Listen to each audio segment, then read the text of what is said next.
فاكرين حادث الإسكندرية اللي كانت أسرة كاملة بتعدي الطريق على البحر وقام باصطدامهم ميكروباص وتوفى 2 وإصابة 7. كلنا شفنا الفيديو الحادث وكان مؤلم للجميع. النهارده محكمة جنح باب شرق أصدرت حكمها بحبس السائق 5 سنوات.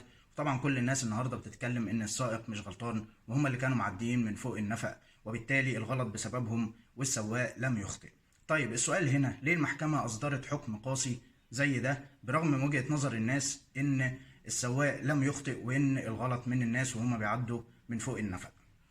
أولا لأن مش معنى خطأ الضحايا في عبور الطريق إن مفيش مسؤولية جنائية على السائق، وهنا اعتبرت المحكمة إن كان في رعونة في القيادة من السائق، والرعونة في القيادة التي تؤدي إلى القتل الخطأ في حادث سير تعد جريمة يعاقب عليها قانون العقوبات المصري، وتحديدا وفقا لنص المادة 238 اللي بتقول: من تسبب خطأ في موت شخص آخر بأن كان ذلك ناشئا عن إهماله أو رعونته أو عدم احترازه أو عدم مراعاته للقوانين واللوائح والأنظمة يعاقب بالحبس مدة لا تقل عن 6 أشهر ولا تزيد على 5 سنوات، وبغرامة لا تقل عن 200 جنيه ولا تجاوز 500 جنيه أو بإحدى هاتين العقوبتين.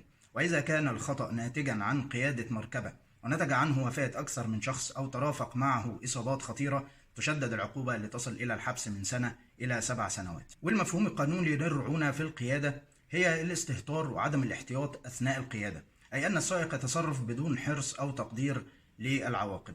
زي إيه؟ زي إن القيادة بسرعة زائدة عن المسموح بها، أو تجاوز الإشارات أو الاتجاه المعاكس، أو استخدام الهاتف أثناء القيادة أو الانشغال عن الطريق، أو القيادة تحت تأثير المخدرات أو الإرهاق الشديد. فمش معنى خطأ الضحايا في العبور إن مفيش مسؤولية جنائية تقع على السائق في نفس الوقت، وربنا يرحم من توفى ويعجل بشفاء المصابين.